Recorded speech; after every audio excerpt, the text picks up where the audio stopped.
Welcome back, folks, to the MailRight Show. This is episode 198. Well, yes, folks, we're getting close to that big 200.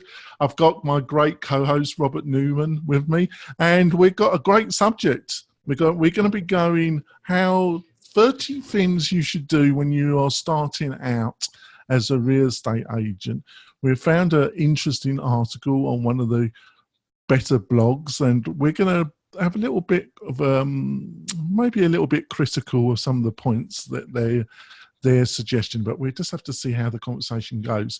Like I say, I've got Robert with me. Robert, would you like to introduce yourself to the new listeners and viewers? Well, I'd love to. My name is Robert Newman. I am the founder of Inbound REM, which is a online marketing. It's both a blog and it is a service company as well. I want to remind everybody that we had a great show last week, that John managed to get us the biggest, or one of the biggest gets of the MailRight show ever. One of the top business coaches in the entire world came on the show, and he gave us some very high-level advice. For those of you who are just tuning in, I suggest that you check out that last show.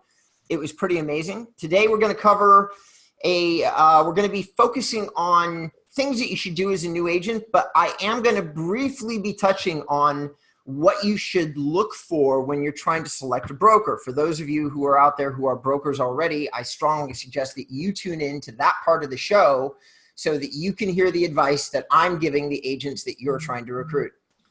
That's great. John.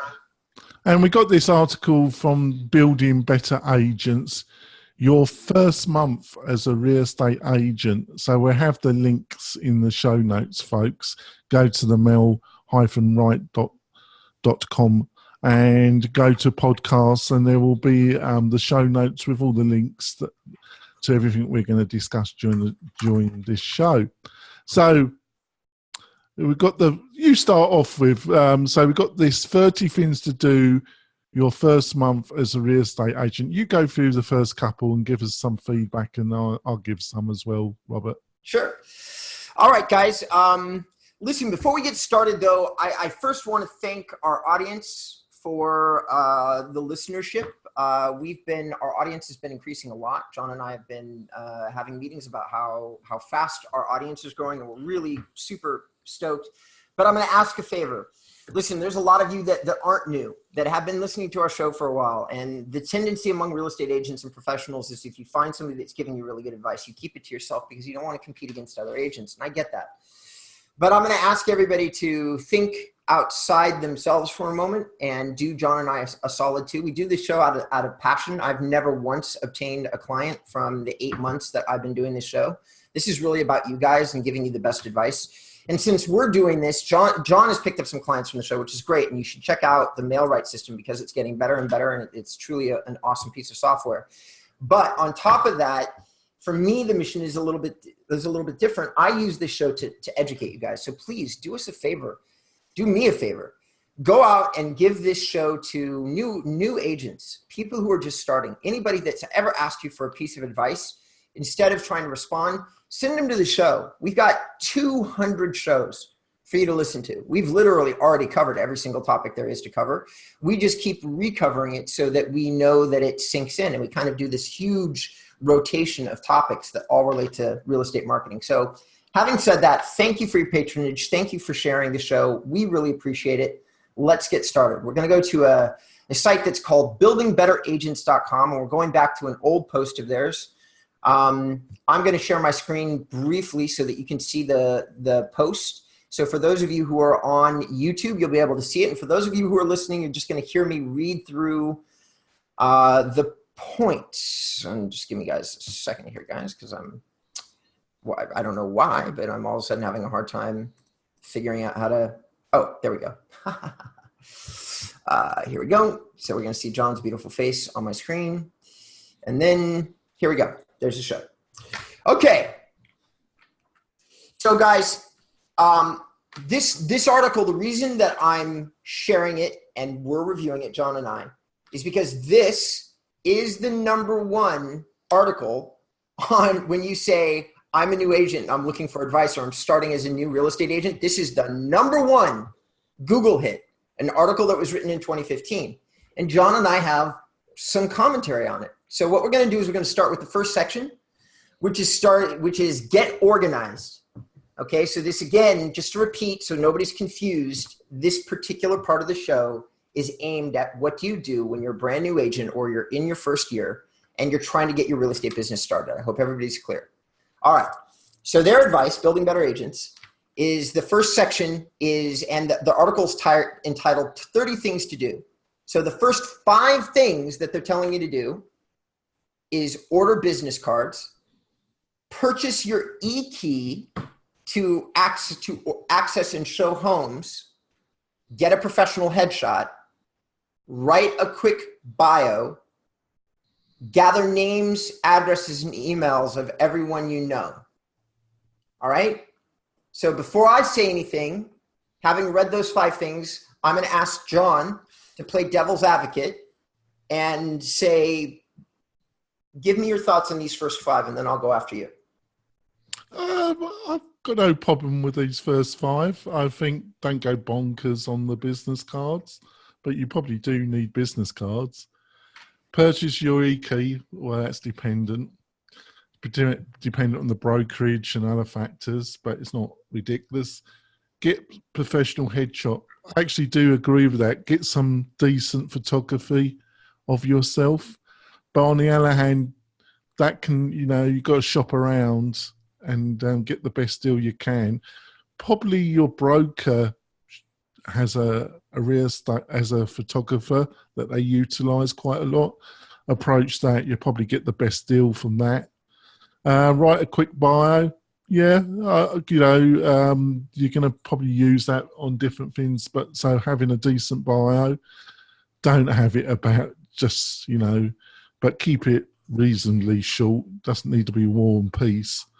And gather names. Yeah, I agree with that. Is, get into the habit of building your database. So many agents don't. So I don't think it's terrible. What do you reckon, Robert? For one of very few times, I'm going to go deeply in another direction. Oh, yeah. So in other words, you think I'm talking crap? No, I think that both this list, I think it's wildly short-sighted. And here's why I think that, everybody, and John. So anybody that and I have to admit to everybody that I've read through all 30 things to do, and John probably hasn't. No, and he doesn't know that nowhere in this plan does this plan actually address a digital strategy, thinking about digital, doing anything with digital. Yeah, but Robert, you're jumping the shark a little bit. We're talking about these first 5. Right. And because I know what these first 5 are, getting organized, in my opinion, in the getting organized stage, one of the main things that you need to do is have both a traditional business plan and a digital business plan. And I'm not talking that you are as a real estate broker, because everybody gets confused when I say this. As a real estate agent, you are starting a business. And so you need a business plan as an agent. As part of that business plan, you need to do a number of things. Number 1, you need to buy yourself a couple of books on writing a freaking business plan. Because if you are taking a minimal salary or no salary or going into commission only, make no mistake, you are starting your own business, which means you need to know things like, how do you properly research stuff? If you don't know how, and you're reading articles like this, you need to read a couple of basic business guides. Number 2, you need to have a digital outline of what you want to do. And what do I mean by digital outline? A digital outline is merely understanding, having done enough reading to understand what parts of digital do you think you want to focus on. You can change that later when you start your plan, but for the moment, you should have done enough research to understand, are you going to start a Google profile? Are you going to start an Instagram profile? How are you going to get your name out in terms of the digital world? Because you can do all the things in this plan, but 9 times out of 10, you need to address digital as well. There are very few agents that can skip digital anymore. And those few agents usually go into their new career with a ton of sales experience doing something else, or they are masters at like in-person networking. And if either one of those descriptions is not you, then most likely you need to have a digital concept as part of your getting organized part of your business. And in theory, if I was going to give out advice to new agents, God, I hope that there are a couple of you out there that are listening to the show that haven't quit their day job yet, and they're still pulling in an income.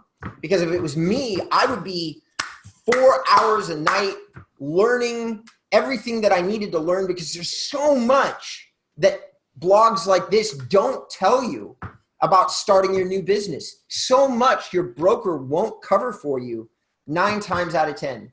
So I'm going to also circle back around and say, are you a newly licensed real estate agent? If you're fresh out of real estate school, you're probably thrilled that you passed the test and found a great broker.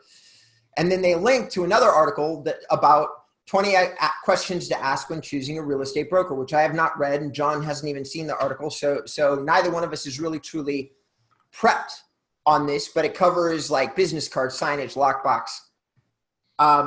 Yeah, but let's get back to this article. Let's get back to 6, 7, and 8, which I don't actually feel are terrible.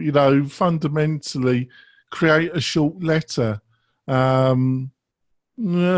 but developing any content or any advice about developing some content, I'm not against it, because so many agents are so bad at producing anything.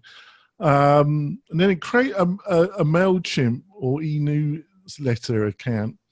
Well, obviously MailRite does that a bit. I'm not totally against it. I think number 8 is better advice in some way. Except I would add to it, but I agree with you. But they leave out the one, all these areas. I'm not totally sure about LinkedIn, to be quite truthful, Yelp, but all these other ones, but they've left one of the most important out, and that might be because of the age of the article, and we discussed it a few weeks ago, is your Google local business page. That should be number 1, that you should be filling in with as much information which they're advising you to develop for your bio and the headshots. This is all stuff that you'll be able to use on your Google business. Your Zillow, I don't suggest that you use Zillow, give them money, but I would utilize their free tools to the maximum I could. Julia, Facebook, Realtor.com, all these platforms, I would utilize all the free, everything they offer for free. I would fill it in and use it to the maximum, but I wouldn't give them any money. Right. So actually I agree with both John and the article. 6, 7, and 8 are much better. So what they're basically saying, John and I have covered this in a lot of our past shows. So what they're saying is take a list of people that you know, and then create a free account on MailChimp. And that's one piece of advice I give to every single new agent that calls me. Like, to the best of your ability, don't spend a single fucking penny on anything. Sorry, we're a rated R show, right? Sorry, I can curse. So don't spend a penny on anything at all when you are in the beginning of your new career. Look for free for like when you're in your first 30 days, 6 months. More agents than I can count go out of business and don't survive being an agent, because there's a certain number of things like NAR and other membership services that you have to have as a real estate agent, that you have to pay, that relate to your license and things like that. So anything that you can skip paying, skip paying. So I love the free advice. MailChimp lets you send out 2,000 messages per month for free. And that should be way more than you need. Most people can't come up with 100 people in their database. And if you happen to be one of the rare ones that has 200 or 300, then I'm very excited for your real estate career, because most likely you're going to get your first few leads the first time you employ this strategy. And the nice thing about using MailChimp is this is changing, because MailChimp is changing dramatically. It was purely a newsletter kind of service that is changing quite dramatically. But at least, even if you just use it for, it's a silo. It's a way of getting everything into a system that you can export it out reasonably easily, where you have these names and addresses in one centralized area. So it might have limitations, but its great strength is it's free. You can send a newsletter out, like you say, to 2,000 people. But the main thing, it's getting you in the habit of putting everything in one place and keeping, and building up a list, which so many real estate agents just don't do from day one, do they? Right. That's correct. That they just simply don't do. I agree with that. So guys, here's where I feel like they're short-sighted. So 6, 7, and 8. Okay, Zillow, HomeSnap, Trulia, LinkedIn, Yelp, and create a Facebook business page. All right. So here's the thing about this article. They literally left out the most important profile to create. The number 1 profile you should create. In my opinion, that is a Google profile, a Google My Business page, which is absolutely free. Cannot emphasize that enough. This is my Google profile page, Inbound Real Estate Marketing. You're looking at it. And the reason that you're looking at this, edit info, create post, add photo, is because I'm the owner, and it recognizes that.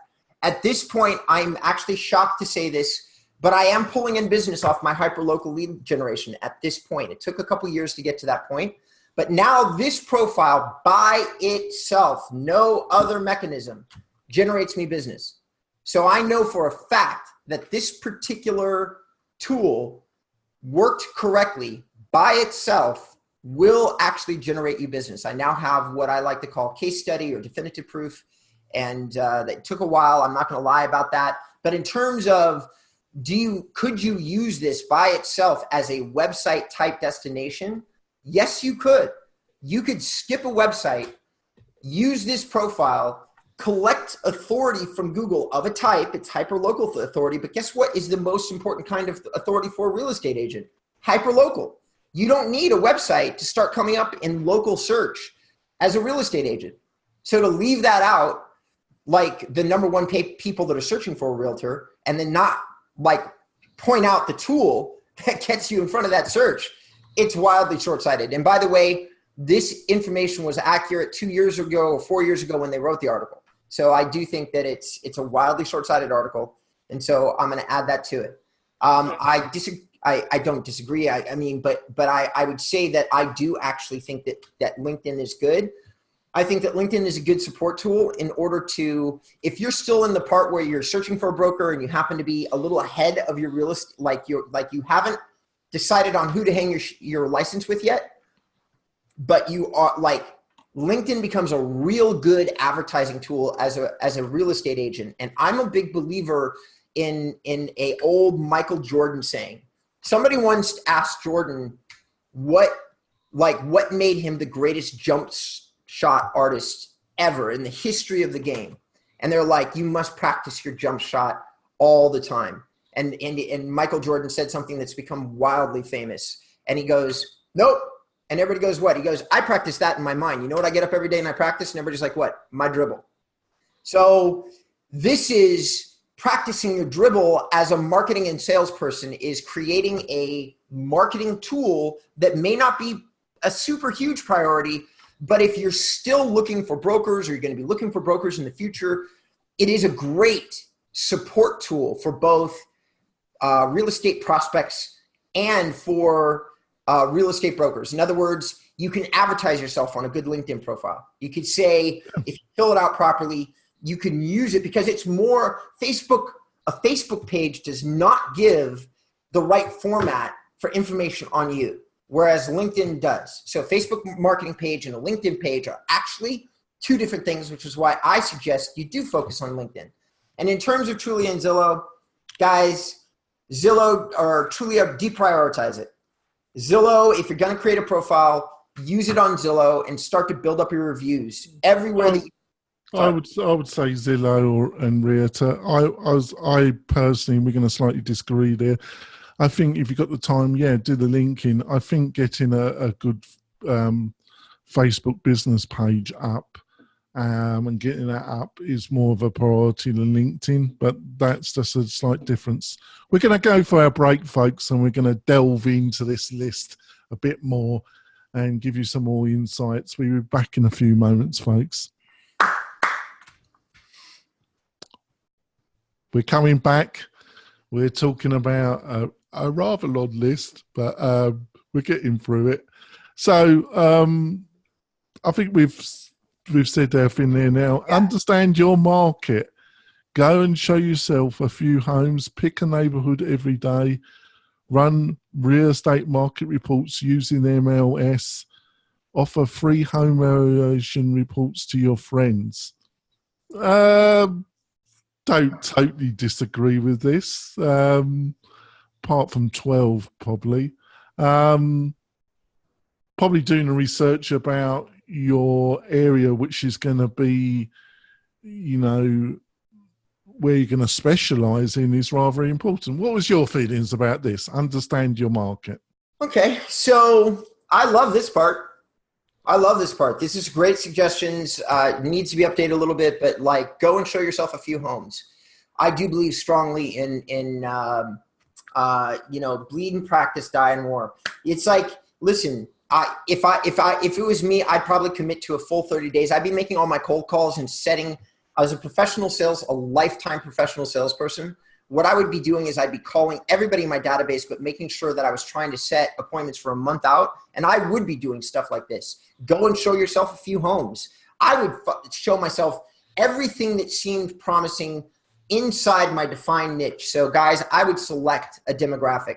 I don't care how hard it is or how narrow it is or how short-sighted, but I would just mentally decide. And that has nothing to do with working your base. Your base is going to have houses listed in your entire market. So I'm just saying to practice correctly, I would choose a niche. And then I would look at as many things inside that niche in the first 30 days as I can, which is a lot of gas and a lot of time.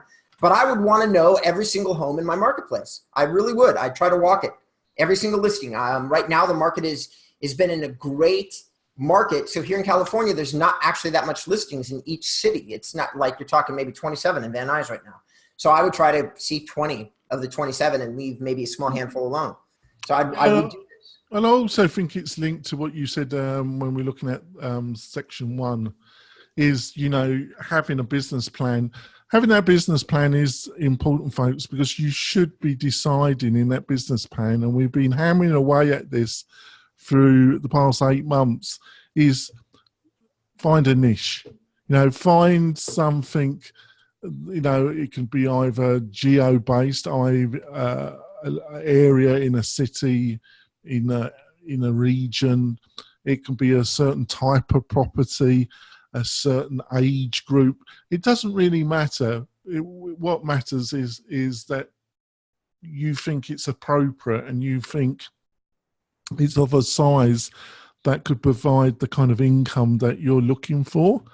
But find that niche. Don't be everything to everybody and try and sell houses to every type of person unless you're in a very, very small market, because I just don't think it's going to really work for you. What do you reckon, Robert?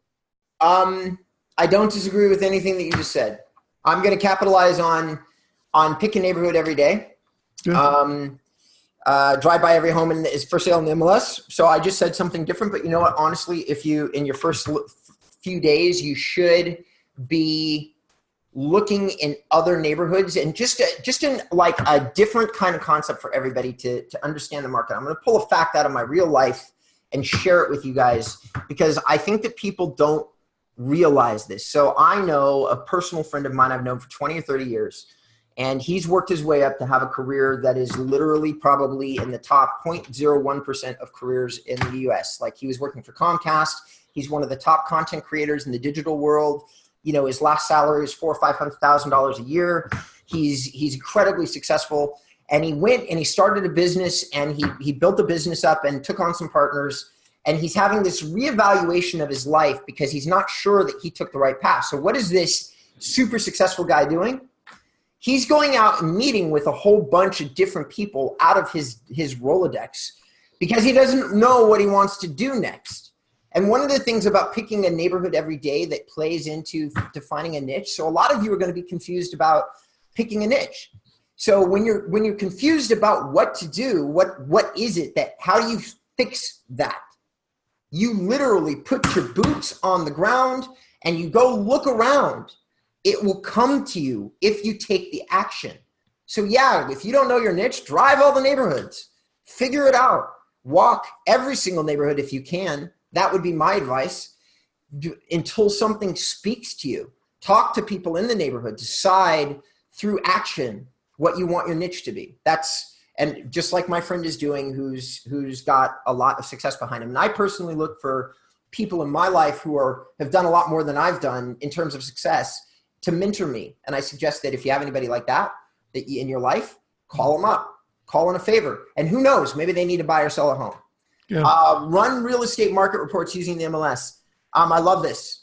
I do. Everybody has to join an MLS and get a license when they get their license and they sign up with somebody. This is a great piece of advice. I can't say that I don't have enough good things to say about this. It's great. Yeah. Offer free home evaluation reports to all your friends. Another great way to build your database. That might even be one of your first emails, right, John? Yeah.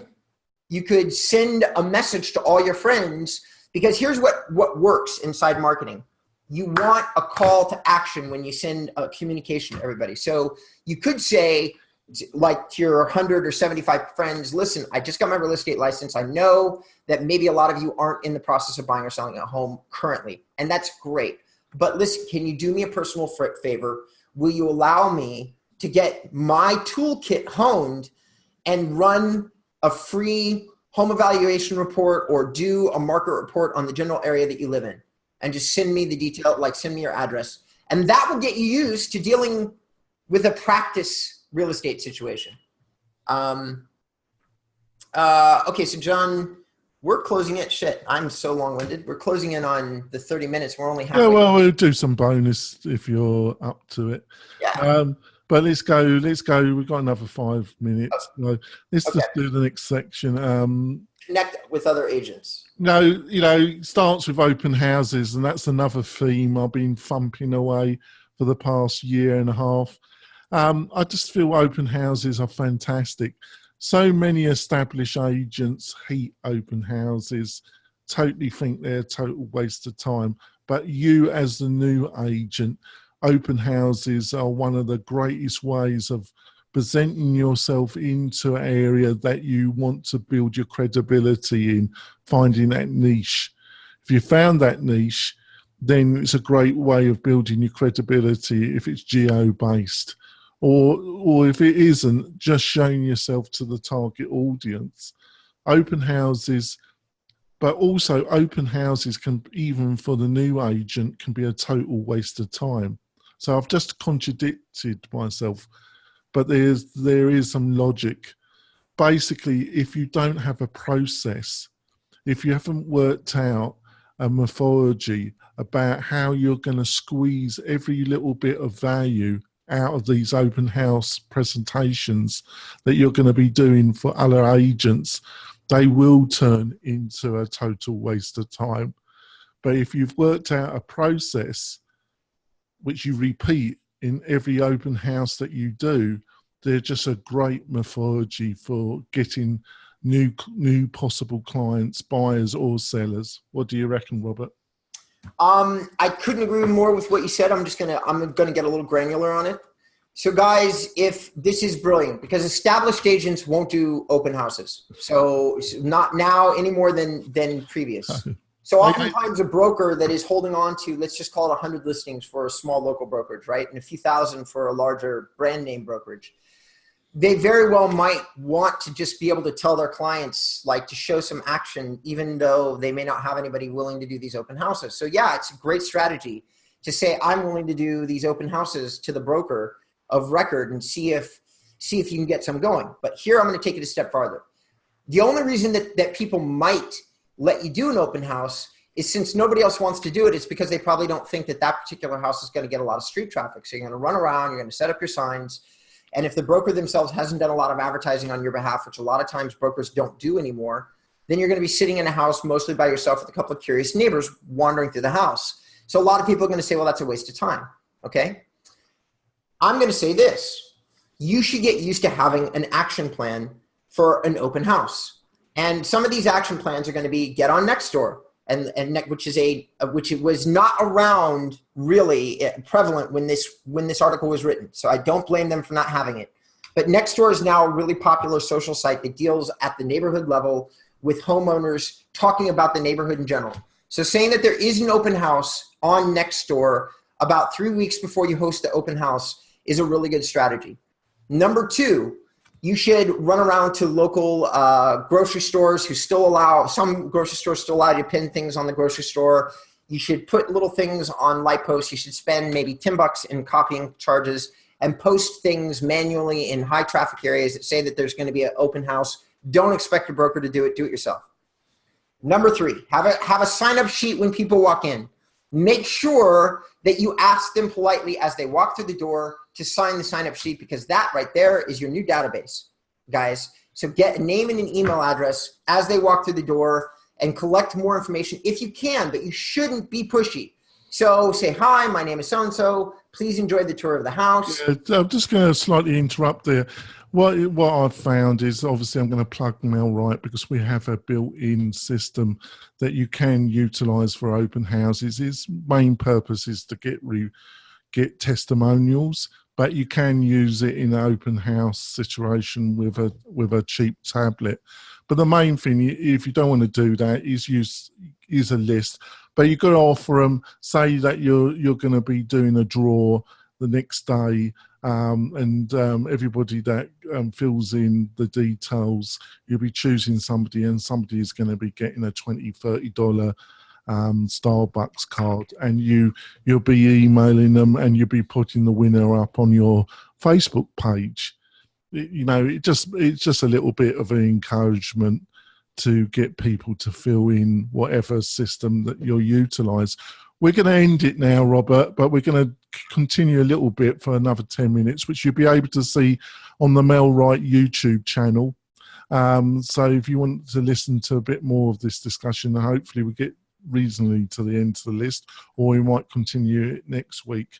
But you'll be able to see that bonus content on the MailRight YouTube channel.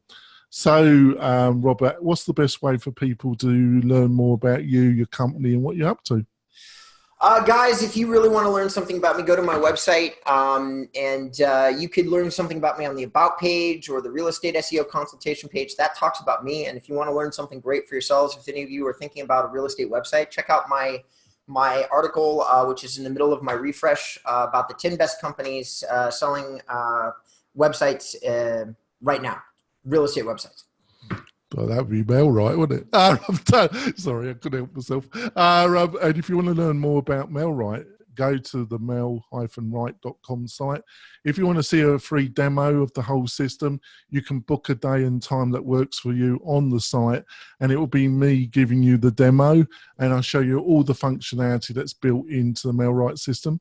We've actually done some updates lately. We've added Instagram to our social media calendar platform, so it will actually push content automatically to your Instagram page, and we've done some other updates as well. It's a great program.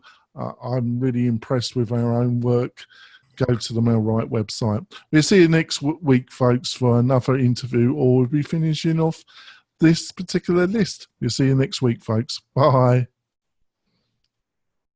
So on to bonus content a bit. So open houses. Yeah, I totally agree with you, Robert, but I think also doing a little bit of Facebook advertising like a week before, spending like 10, 20 bucks would help as well. But I think the main thing, which we're in total agreement, is to have a kind of micro plan about every open house, how you're going to promote it. I think that's the main thing, isn't it, Robert? It is. It is. And yeah, it definitely is. So offer to show homes for other agents. Again, busy real estate agents will gladly pay you a small fee or mentor you in exchange for your help. Not necessarily untrue. And I think this depends on the power of your own personality and how much determination you have, because most of the really successful agents that I know can't be bothered to mentor or talk to any new agents. So well, this is another thing. Another person in our area, he came on the show a while ago, Grant Wise, and he pointed it out to me. I was reading one of his articles, and he pointed out, he was talking about if he was a real estate agent.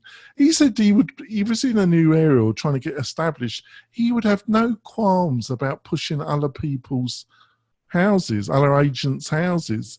He said even if they weren't prepared to give me a little bit of the commission, he said it still establishes me if they get the lead from me, or I'm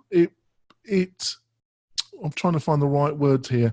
It magnifies that I'm the leader. I'm the person that's getting traffic. I'm the person that's getting the leads. I'm the person that's establishing myself as the shaker in that market. So even if at the start I haven't got the actual the properties to sell, I would still promote other people's. And I think it's very counterintuitive to a lot of people in the real estate business. But I think he's right. What do you reckon, Robert? I think he's right too. I think that no matter what you're doing as a new agent, and there's a lot that goes into this. So it's like emotional resistance, what you feel comfortable with. Guys, if you are not a door knocker or a cold caller, you know what? Guess what? You can be a brilliant marketer still. Do digital content, work for other agents, talk to the people in your office. My only real piece of advice is make sure you're freaking doing something. Don't just sit at your desk. Have some kind of plan. Pick the low-hanging fruit for you. You'll get more comfortable with your career and get more outgoing and all those things as time goes on. And I totally agree with Grant Wise's piece of advice. If you need to market other homes, kind of do go for work, great, especially if that ingratiates you to somebody who's already super successful. Because I do favors for more successful friends of mine all the time. Like I host some of their side project websites. I do all sorts of little things. Why do I do all that? Is it just out of the kindness of my heart? No, because they're giving me knowledge. When I get 30 minutes of their time and they tell me what they're doing with their business, guess what? That is essentially business coaching that I get for $20 a month because I'm hosting their website. And their time is probably worth, $500 an hour. So I'm getting a hell of a deal. So are you. If this person lets you market their home, believe it or not, you're getting a hell of a deal on business coaching. Because all you got to do is go out and spend a few hours of your time marketing this home. And in return, if you are proactive, you're going to pick up some advice about how this agent is successful. And that is really important. How did you get started? Ask a few questions. What did you do? What would you do now? Blah, blah, blah.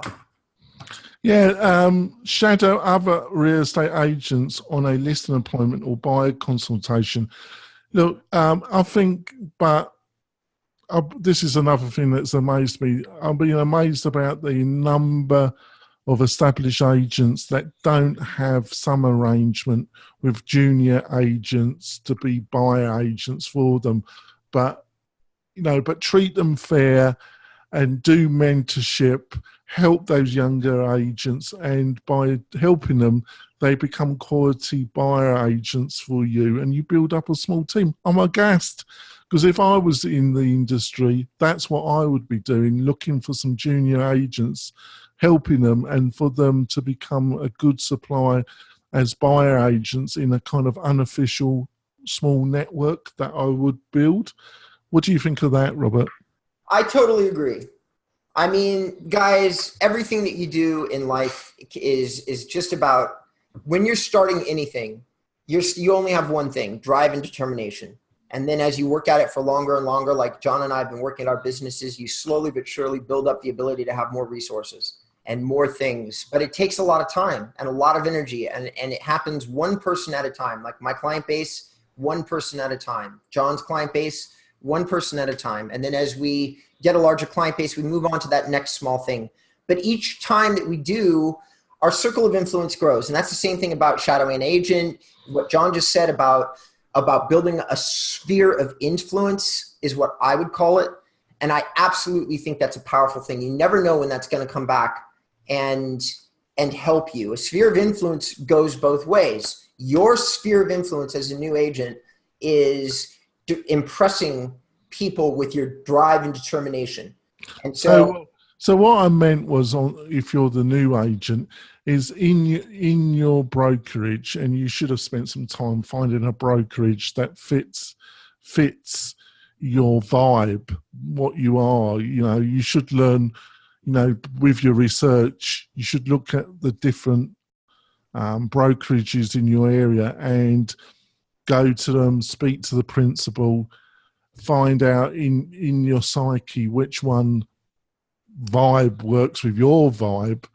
And then in that brokerage, you should find an experienced agent, and that you think is fair, that knows their stuff, that their personality, you could work with their personality.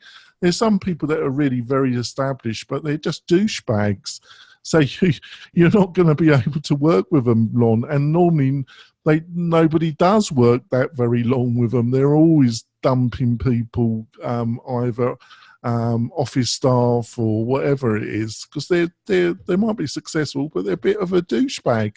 Try and find an agent that isn't experienced agent that isn't a douchebag, and offer to become a buyer agent with them. That, if they can find a reliable young agent that's got a bit of drive, that will do that and is not reliable and just not a wacko, that's serious about building a book of business, they'd probably love to take you on. What do you reckon, Robert? I reckon that you're winning. Usually I win the Saying It As It Is award on the show. I think you're taking that prize today, John.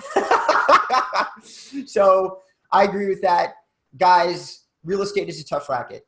And in the luxury side of real estate in particular, there are a lot of guys that or gals that will just use your time and energy.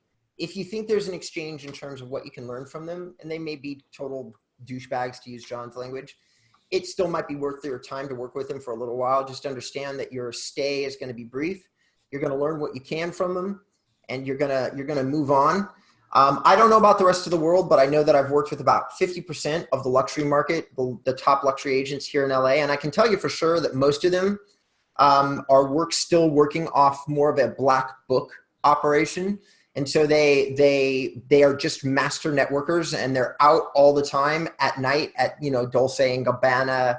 They're shaking hands, they're meeting famous people, and they're promoting their services like Josh Flagg, Ryan Serhant, Joyce Ray, Mauricio Mansky, Rick Hilton, Jeff Hyland.